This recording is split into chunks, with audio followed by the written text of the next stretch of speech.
Olá, tudo certinho? Espero que sim. Bem, hoje dentro do eixo apoio ao diagnóstico, nós vamos falar sobre coleta de amostras sanguíneas. Primeiramente, antes de falar só da coleta de amostras sanguíneas, nós vamos falar de todos os exames, Indicar todos os exames mais solicitados.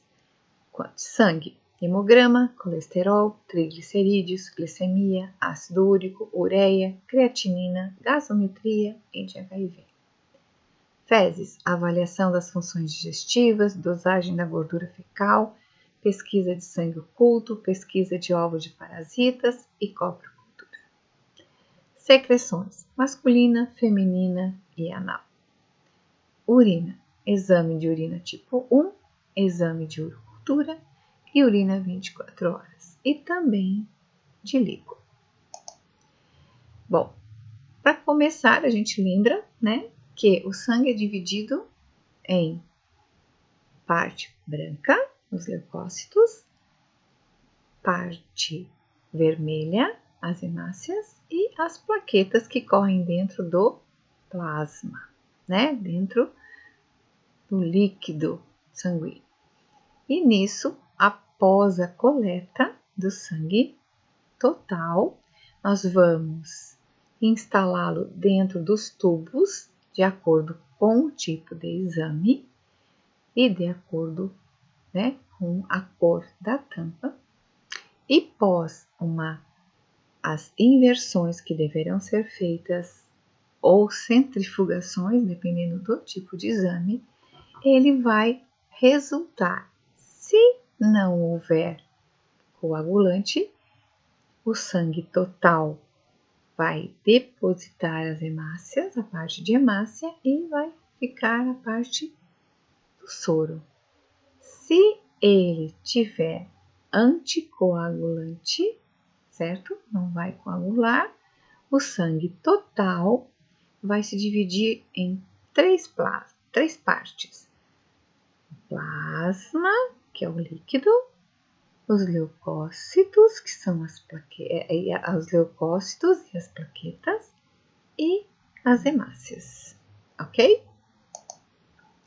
Bom, os exames complementares de diagnóstico são aqueles que vão complementar todos os dados junto com a anamnese e exame físico, a confirmação das hipóteses diagnósticas e favorecer o tratamento. Alguns: exame de análises clínicas e radioimunoensaio, eletrocardiograma, eletroencefalograma, ultrassonografias, exames radiológicos simples, exames contrastados dos aparelhos digestivo e urinário. Quem solicita esses exames para diagnóstico? Geralmente são médicos, cirurgiões dentistas, fisioterapeutas, fonoaudiólogos, educadores físicos, nutricionistas, enfermeiros. Quem faz a coleta ou realiza esses exames? Médico patologista clínico, técnicos em enfermagem, técnico em radiologia e demais profissionais.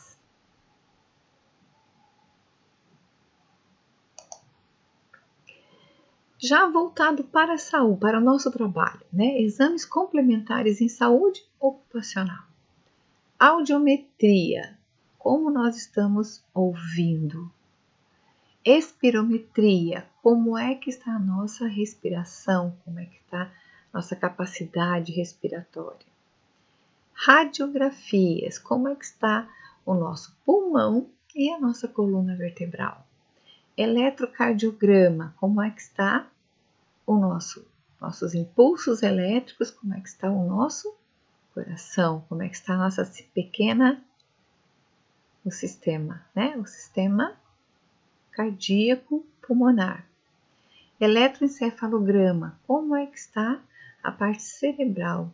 Nós temos o aneurisma, nós temos algumas alterações, Acuidade visual, como nós estamos com a nossa visão. Exames laboratoriais.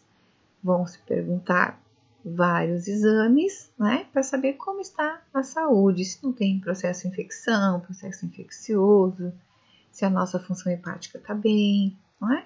E alguns outros exames de acordo com a área de trabalho. Exame cinesiológico funcional. Como está no corpo todo. Bom, existem instruções específicas para cada exame, material, procedimento correto, quais as orientações que não vão prejudicar ou comprometer o preparo do paciente. Potinhos. Podem ser para fezes ou para diurese. Tubos de ensaio. Para sangue e que vão também para culturas. E punçãozinha no dedo para coleta de exames. E nós estamos acompanhando também, aqui no caso, para glicemia, nós temos acompanhado também os testes rápidos. Hepatite, HIV e coronavírus. Bom, controles gerais. O jejum entre 10 a 14 horas, livre ingestão de água. As amostras para análise devem ser colhidas na primeira parte da manhã. Alguns outros autores dizem que pode ser colhida na parte da tarde, desde que respeite o tempo de jejum. E aqui vocês vão me perguntar, professora, mas no caso de urgência, o paciente se machuca, vai para o hospital. Aí nós temos que pensar que nós estamos falando no caso de urgência e emergência. Vai ser colhido independente da hora. Em casos eletivos, programados, a gente vai respeitar o tempo de orientação. Convém que o paciente, ao chegar no laboratório, seja acalmado e que descanse por alguns minutos. Diminui o pulso, organiza a pressão arterial, como nós vimos na aula passada, né? E exercícios físicos também devem ser evitados, porque vai estar com o volume circulatório mais correndo, eliminando hormônios, né, dos próprios exercícios, que vai requerer, e a respiração também pode estar comprometida. Se eu não estou respirando, né, inspirando e expirando adequadamente, não vai dar o valor correto de como está o meu aproveitamento de oxigênio. Bom, exames que necessitam de jejum, não são todos, né? Como, por exemplo, o hemograma. Né? O hemograma é um exame que vai avaliar a parte vermelha, a parte branca e as plaquetas do sangue. O jejum, então, varia de acordo com o tipo de exame e que não existe um horário estipulado, desde que siga-se o jejum pedido, certo? E durante o jejum está permitido ingerir água. E pede-se, né, que não passe de 16 horas, que pode prejudicar o exame. Exames que necessitam jejum. Jejum obrigatório de 8 horas. Glicose, curva glicêmica, teste de tolerância, ferro, capacidade de fixação do ferro, hemocisteína, insulina e provas funcionais. Jejum obrigatório de 12 horas. Triglicerídeos, LDL e colesterol. Todos os demais exames devem ser colhidos de 2 a 4 horas após uma grande refeição. A determinação do perfil lipídico deve ser feita em indivíduos com dieta habitual e peso estável pelo menos 2 semanas antes da realização do exame. Olha bem, né? Vai ter que ter um controle, vai ter que ter uma orientação de dieta para ter uma coleta real. Deve-se evitar a ingestão de álcool ou atividade física vigorosa nas 72 e 24 horas que antecedem a coleta, respectivamente. Então, ingestão de álcool 72 horas antes e atividade física rigorosa 24 horas antes. Alguns exames e algumas abreviações, algumas siglas, né? E também aqui, tireoide, hormônio do folículo estimulante, tireoide de novo, outro tipo de tireoide, estradiol, o LTH, T4, que é outro de tireoide, colesterol e triglicerídeos não pede jejum. Esses dessa tabelinha de coagulograma até ferro, jejum de 3 horas.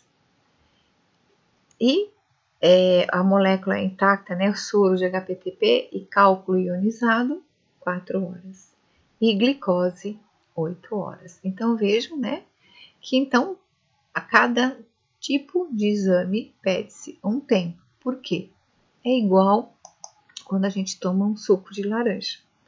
Quanto mais próximo a ele ser produzido, mais essência de vitaminas C eu vou tomar. Quanto mais distante, elas vão perdendo, né, a força e nós vamos tomar um suco sem as proteínas que eu preciso e as vitaminas que eu estou buscando. Coleta de sangue. Bom, vai depender da constituição. O sangue é considerado como um sistema complexo e relativamente constante, constituído de elementos sólidos, como nós falamos de células sanguíneas, substância líquida, soro ou plasma, e elementos gasosos, oxigênio e gás carbônico. Embora não seja conhecer todos os detalhes sobre os procedimentos analíticos, é essencial conhecer o tipo de amostra necessária para cada exame, ok? Então, aqui começamos a olhar esse desenho de novo. Esse aqui é o processo de inversão. E aqui nós temos um laboratório, né, com o pessoal já fazendo as suas avaliações. Bom, para cada tipo de amostra deve ser coletado um tubo específico para cada tipo de análise. Nós devemos conhecer esse material, tá? E olha aqui, ó, o material colhido em recipiente inadequado será rejeitado e descartado pelo laboratório, porque perde a validade, né, para a realização da análise. Todos os tubos deverão ser homogeneizados imediatamente após a coleta. Deve-se invertê-los 5 a 8 vezes suavemente. 1, 2, 3, 4, 5. Nada de chacoalhar, ok? Isso é inversão, homogeneizar, certo?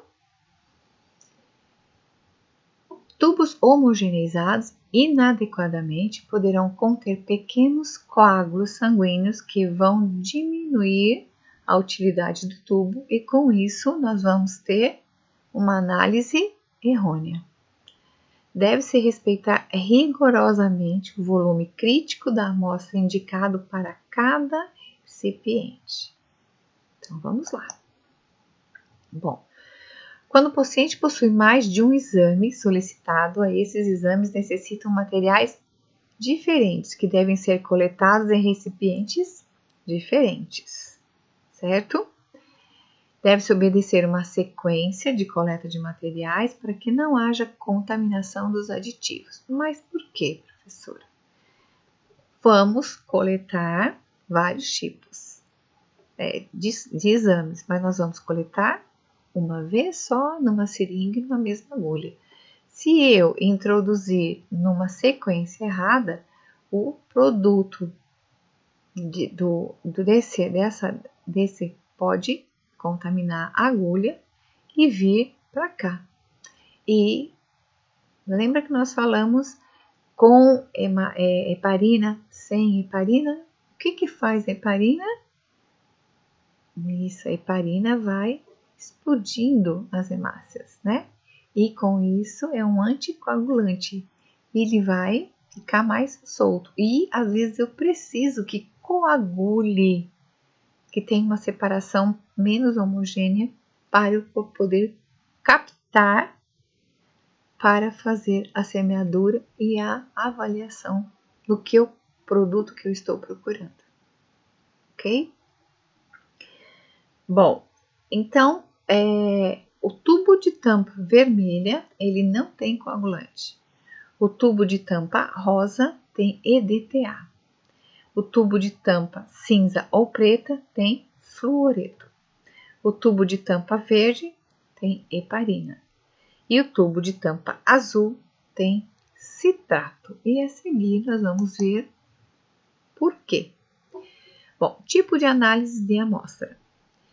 Quando eu preciso ver a bioquímica do sangue e sorologia do sangue, eu vou buscar no soro ou no plasma. Lembra que nós já vimos aquele desenho? Ótimo. Quando eu preciso uma avaliação hematológica, eu preciso do sangue total com EDTA. Lembra do frasquinho que nós falamos? Glicêmica, eu preciso com plasma ou fluoreto, com fluoreto de sódio. E coagulação, eu preciso de plasma com citrato de sódio. Qual vai ser a sequência da coleta depois dessa orientação? Então, nós vamos ter a sequência do tubo azul com citrato de sódio, tubo vermelho ou amarelo sem anticoagulante, o tubo verde com heparina, o tubo roxo com EDTA e o tampa cinza com fluoreto de sódio. Análises bioquímicas, tampa verde. Vou colher uma gasometria, tá? E vai ser obtida através da coleta com o tubo já heparinizado de tampa verde. Ou a seringa já vem pronta com a heparina na quantidade correta, tá? E aí, tem hospitais que a gente não passa para o tubo verde, a gente já leva direto na seringa. Mas nós vamos seguir a instituição. Então, tubo verde contém heparina, o sangue é colhido com anticoagulante e deve ser cuidadosamente homogeneizado em versão de 8 a 10. Professora, mas você não falou que é 5 a 8? No caso do verde ou da gasometria com a seringa heparinizada, 8 a 10 inversões, para evitar hemólise e coagulação do sangue. Alguns exames: glicose, colesterol, triglicerídeos, exame de função hepática, função renal, função cardíaca, eletrólitos e outros mais. Então, o tubo verde, paredes internas revestidas com heparina, produção de uma amostra de sangue total, né? Eu vou coletar o sangue e vou colocar diretamente aqui. Até 48 horas eu vou poder usar esse material e eu vou coletar testes bioquímicos e gasometria. Apareceu o tubo azul, então vamos lá. Contém citrato de sódio nas paredes ao invés de heparina. Ele é um anticoagulante utilizado para obtenção do plasma para provas de coagulação. Lembrem do soro e do plasma. Quais são os exames? Tempo de coagulação, retração de coágulo, tempo parcial de trombina e tempo de protrombina. Quando o paciente tiver apenas exames de coagulação, deverá ser coletado primeiro um tubo de descarte, porque o primeiro fluxo de sangue coletado pode conter fatores de coagulação que vai alterar os resultados. Então, eu já vou levar 2 tubos, vou puncionar a veia, vou conectar aquele dispositivo de 2 agulhas, vou preencher, retirar, preencher e esse eu descarto. Este, né, é o segundo, eu vou enviar para o laboratório. Bom, deverá ser colhida a amostra obtida através do citrato com a tampa azul, certo? A homogeneização dele é de 5 a 8 vezes para evitar hemólise, quebra da célula e coagulação do sangue. Nós já vimos os exames anteriormente. E aqui, né, análises bioquímicas e sorológicas, nós já vimos com tampa vermelha ou amarela, certo? Que elas não têm anticoagulante e que nós temos que fazer aqui, ó, de 5 a 8 inversões para evitar a hemólise. Manter o repouso em posição vertical por 30 minutos, deixar, né, ele de pezinho, não vou deitar, e para retrair o coágulo, e a seguir ela vai para centrifugação já no laboratório por 10 minutos, para depois haver a separação dos produtos e eu fazer a coleta necessária. Então, o vermelho, né, sem coagulante, vai nos dar o soro para bioquímica e sorologia e aqui os exames: creatinina, glicose, ureia, colesterol. Pesquisa e identificação de anticorpos e antígenos no soro. O amarelo, que também vai ter a mesma função, só que ele vai ter um gel na ponta, não é? E ele vai acelerar, esse gel vai favorecer a aceleração da retração do coágulo para ter a separação, né? E eu vou colher de 3 a 10 ml e eu posso mantê-lo refrigerado por 24 horas. E se eu precisar mais tempo, eu só posso congelar o soro. Eu vou retirar o soro, deixar a parte de hemácia, né? Descartar e vou congelar para possíveis avaliações.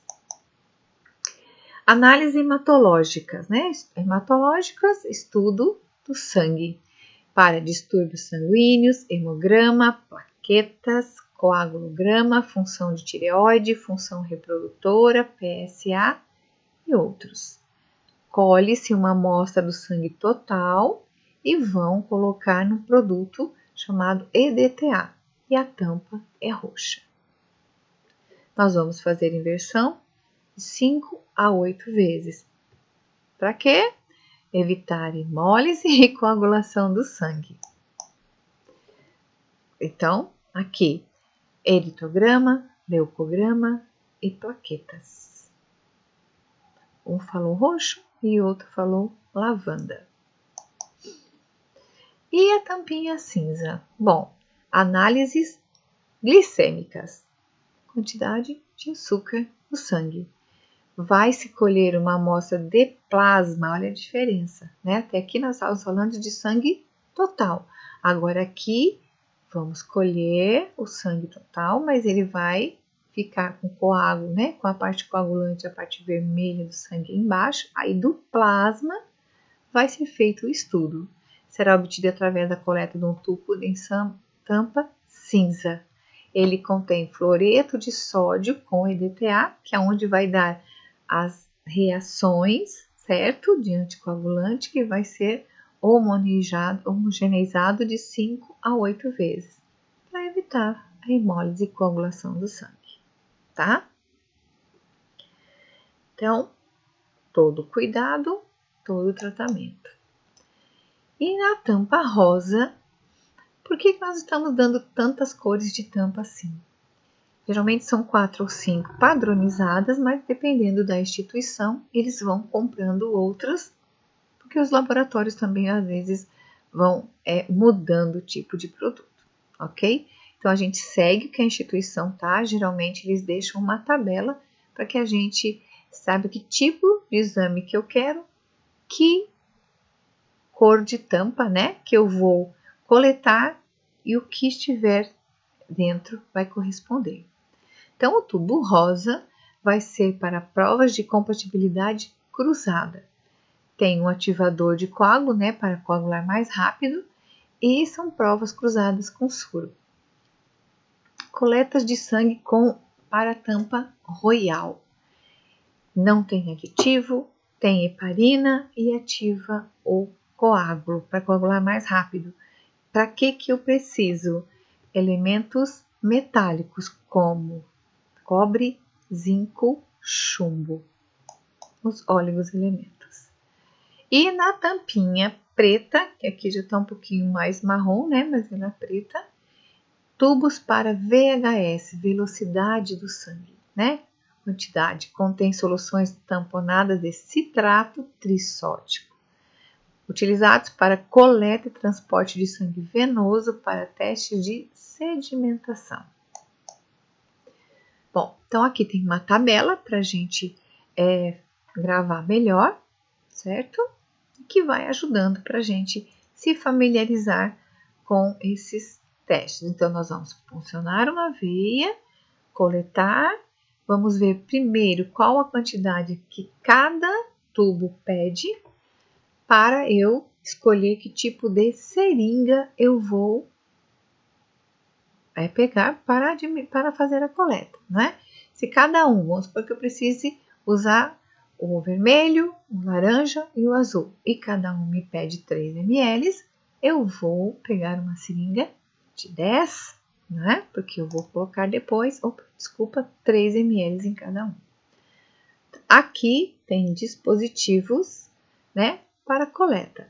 Ou se faz por scalp, ou se faz por esse dispositivo, que é o mais novo, para fazer a coleta. Notem que elas são 2 agulhas, né? Ela também segue o mesmo processo das seringas de carpule que os dentistas usam.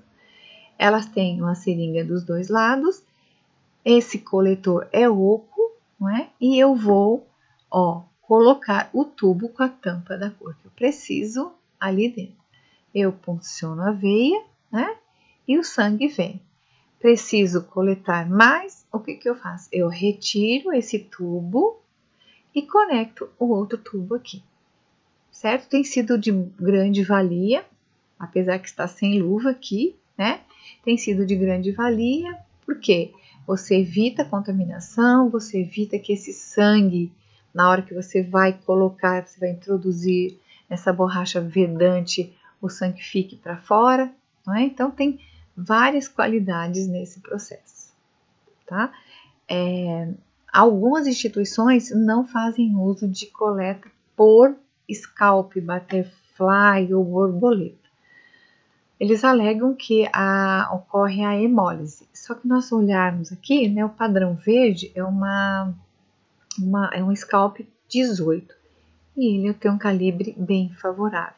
O que nós temos também que pensar é na questão do lumen deste dispositivo que faz a ligação, certo? Então, vai depender de cada instituição. E, né, se a caminhada está difícil, é porque você está no caminho certo, ok? E em seguida, tem o questionário para vocês responderem. Durante a aula, nós vamos tentar fazer com o carro, certo? Que é o segundo endereço aqui. Se quiserem entrar também, fiquem à vontade. E também, o questionário também está lá no Google Form, ok? Então, uma boa noite para vocês e até mais!